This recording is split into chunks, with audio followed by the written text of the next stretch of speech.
I would like to introduce to you our speaker, Wesley Hough. And he was born in Pakistan and spent much of his childhood in the Middle East. And he received his bachelor in sociology at York and master's of theological studies at Tyndale, and is currently a PhD student in New Testament at the University of Toronto. He loves to focus on interfaith dialogues between Islam and Christianity, and he now resides in Toronto with his wife and their son. But before we engage in this talk, we are going to watch a student story. Well, thank you for coming out. As was mentioned, my name's Wesley. I'm a student here at Wycliffe, and I work for Power to Change Ministries, which is one of the partners in this event. And what I want to talk about is one of my favorite topics of the Bible, and specifically the topic, why trust the Bible? Now, before I want to jump into that, I want us to define the terms, because there's all sorts of different ways that we can talk about trust. And in particular, with a document like the Bible, we need to be clear what we're talking about. And so, from just a definitional perspective, if we're talking about trust, it's defined as a firm belief in the reliability, truth, ability, or strength of someone or something. And that's what I'm going to use as my criteria in terms of, can we trust the Bible? I'm going to be talking about truth, I'm going to be talking about reliability, and I'm going to be talking about ability and strength. But it also begs the question, what do I mean when I say the Bible? Because sometimes we talk about the Bible in very broad terms, sometimes in unhelpful ways. Because you see, the Bible isn't one book as much as it's 66 books. It was written over a course of 1,600 years on 3 different continents by approximately 40 different authors in 3 different languages, 2 major languages, Greek and Hebrew, and 1 minor language, Aramaic. So it's not a book as much as it's a collection of books written over a long period of time by different authors, all focusing on different topics, but focusing on this question of why we're here, what we're doing, and really, how do we get out of here? And so if we go by our criteria, if we go by the first one, reliability, how do we put our trust in the Bible in terms of reliability? Well, you may have heard of the Bible described as the telephone game. This is a common analogy. It's used by comedians, it's used by lay people, it's even used by the occasional scholar. And the telephone game is a game that's designed to break the message passed on from one person to the other in a bit of a comedic way. And this is the way it's described, that these messages are sort of lost. It's kind of like this. You have a soldier, and he's on the battlefield, and he's been shot, and he's communicating to someone else. He's saying, I'm not going to make it. Tell my wife I love her. But just as the other soldier promises, he himself gets shot. And so with his last dying breath, he crawls along to another soldier, and he says, you have to tell Jim's wife that he loves her. Well, eventually, when he gets to Jim's wife and communicates it, she says, what do you mean Jim rubs birds? You see, the message, it's easy for it to get lost. And sometimes this is the way we imagine the communication of messages. In fact, the illustration of the telephone game, you hearing the first message and then you whispering into the next person's ears, and the next, till at the last person we get a jumbled up message, is not actually an accurate way that describes the Bible. If for no other reason, then it is a single line of transmission. What do I mean by that? Well, it's one person communicating to one person. And actually, there are rules to the telephone game. You have to whisper. You aren't allowed to say it twice. There are rules that are actually designed to corrupt the message. But when we look at the Bible, and what I'm going to be focusing on in particular is the New Testament, the last 27 books of the Bible, the stories that focus on the life and times of Jesus, what we get is not a single line of transmission, but multiple lines of transmission. In fact, these are written in different times, at different places, by different authors in multiple locations. And they're copied over the centuries multiple times. In fact, between the 1st century and the 4th century, hundreds, if not thousands, of copies of these books that we refer to as the New Testament were spread throughout the ancient world. And what that meant is that over a very short period of time, we have copies and copies and copies and copies of the New Testament all over the ancient world. Which begs the question, how many of these copies survive today? Well, if we're just looking at what the New Testament was originally written in Greek, we have approximately 6,000 copies, that's everything from the 2nd century to the 16th century, of those New Testament writings. If you just get rid of the Greek manuscripts, we have approximately 10,000 of the Latin manuscripts. Once again, everything from the 2nd century to the 17th century, the 1600s. And then if you add all of the other ancient translations, the Sahidic, the Bohairic, the Coptic, the Old Church Slavonic, and you add those all into a pile, you have a pile that's approximately 24,000 strong. We have a lot of these manuscripts. Now, how does this communicate reliability? Well, I would argue, unlike the telephone game, what we have with the Bible is more like a puzzle, a jigsaw puzzle, a 100,000-piece jigsaw puzzle. Now, when you copy things, especially handwritten copies, the downside of that is that scribes and copyists make mistakes. And we do have minor mistakes and occasional major mistakes within the New Testament tradition. And so what you get with the New Testament in terms of its reliability is, because it's like a puzzle, a 100,000-piece puzzle, we need to ask ourselves the question, would it be better to have a 100,000-piece puzzle that you opened up and found that there were 90,000 pieces, meaning that you were missing 10,000 pieces, or you opened it up and found that there were 110,000 pieces? You had 10,000 too many pieces. Well, what we're dealing with the Bible and the New Testament in particular is a 100,000-piece puzzle with 110,000 pieces. We have more pieces than are necessary. But the benefit of that is that when you put the puzzle together, you start to see where the pieces don't belong. You see, the strength of having so many copies is that once you start to compare the copies, you can see that in your puzzle, one piece from another puzzle is, as someone's come along and they've tried to make it fit, or extra pieces are piled on top of each other. It's easier to see than you think once you start to put the puzzle together where the pieces just simply don't belong. It's the strength of the New Testament in terms of its reliability that we have so many copies. Now, what about this aspect of truth? Because what I've just contended for is what's referred to as transmission. That what we have now is what the original authors wrote back then. But you can have an accurately transmitted document which doesn't actually communicate internal truth. They could have lied. They could have made things up later on. How do we test that? Well, that's an internal argument in terms of going into truth. Now, I want to illustrate this in a specific way in terms of communicating to you context, because the discussion of truth in this, specifically when we're talking about context, is important. The other day, I was at the gas station and I was filling up my car, and there was someone on the other pump behind me who made this comment. They said to the other person they were with, "Remember when air was free? Now it's $1.50. And I thought, remember when air was free? It's $1.50. Who on earth is charging for air? That makes absolutely no sense. Until I looked over and I realized they were talking about a pump, an air pump to fill up your tires. Now, without that context, the statement made absolutely no sense. Now, do you know why air costs so much nowadays? It's because of inflation. Okay, no more puns at Relevant Week. Got it.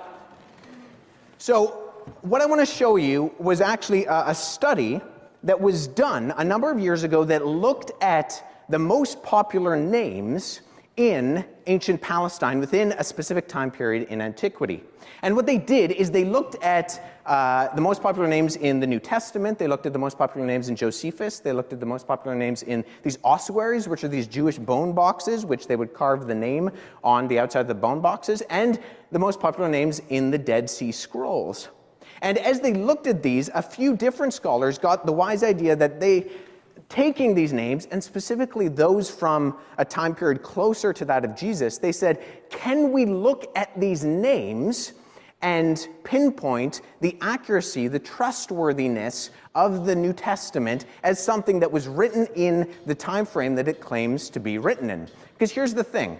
If you were asked to write a story and pass it off as authentic from 17th century France in Paris, what's the likelihood that you would get the names of the people, particularly the names that were popular in 17th century France in a specific window, correct? I mean, you might get a few. We know a few French names. We know like Pierre and we know French names, but what are the chances we would get them correct for that time period? The popularity of names change over time.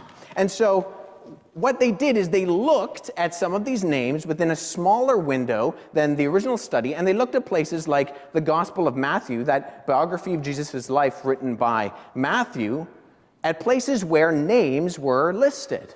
In chapter 10 of Matthew's biography, it names the disciples: Simon Peter, Andrew his brother, James the son of Zebedee, and so on and so on. And what they did is they looked at this list of cross-referenced most popular names, and then they looked at names of people in lists like this, and they concentrated on what are referred to as qualifiers.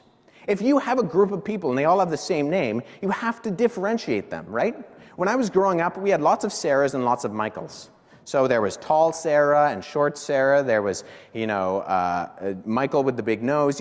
We made all sorts of qualifiers for those people. And this is what we do when names are popular.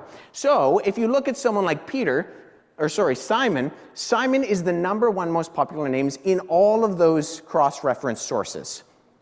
And we have a qualifier, particularly in this.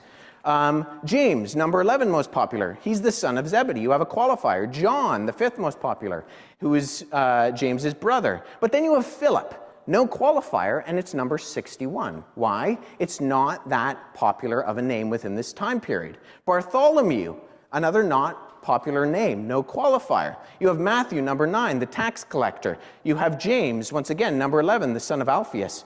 You have Thaddeus, number 39, no qualifier, wouldn't have been as popular. You have Simon again, the Canaanite, number 1, there's a qualifier. You have Judas, number 3, Iscariot, who betrayed Jesus. The most popular names line up and have qualifiers in terms of the ones that are most frequently cited in these first century documents that refer to these people. Now, names are some of the hardest things to get right.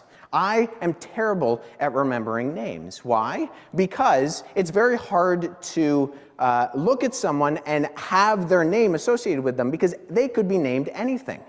Now, names are some of the hardest things to get right, and yet in the New Testament in particular, and in the Gospels, the story of Jesus' life in particular, they get these things right.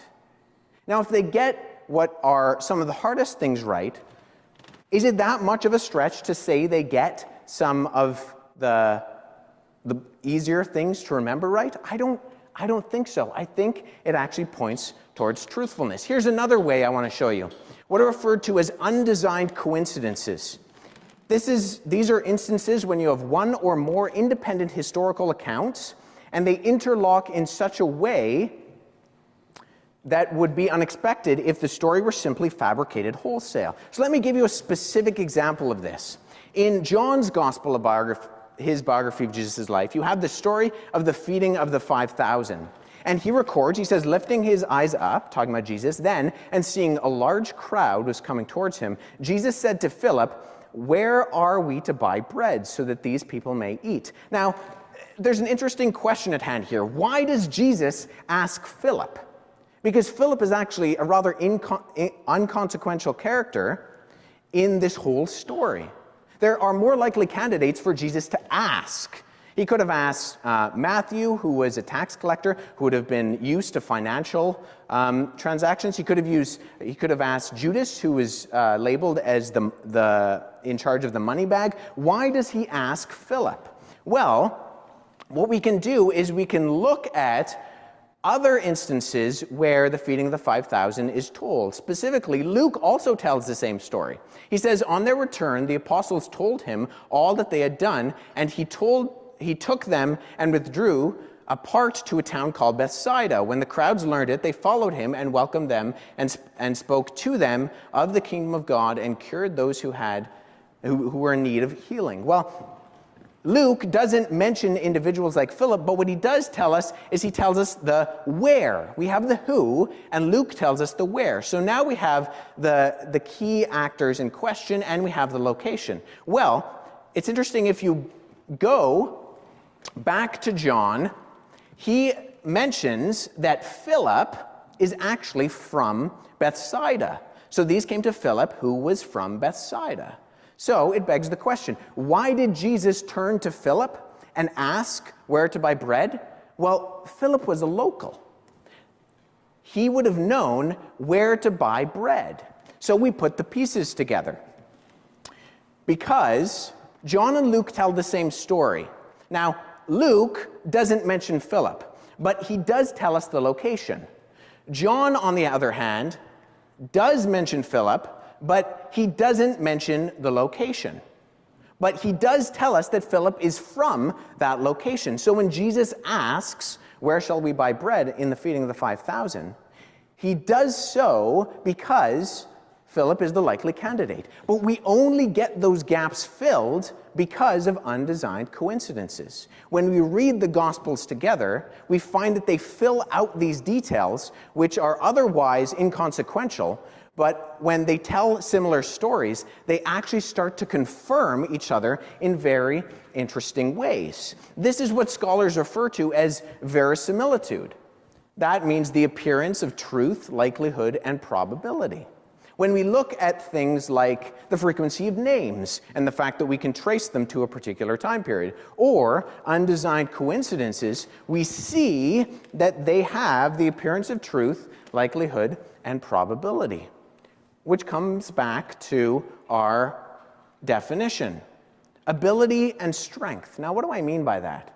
Well, what I mean by that is the fact that there are all sorts of people who look at the New Testament documents, and in particular the life of Jesus, and they say he's communicating something that I feel like I need to put my ability and strength in. This is something that speaks to me in a way, and I can look at it, and it shows to be trustworthy, and so I desire to put my ability and strength into it.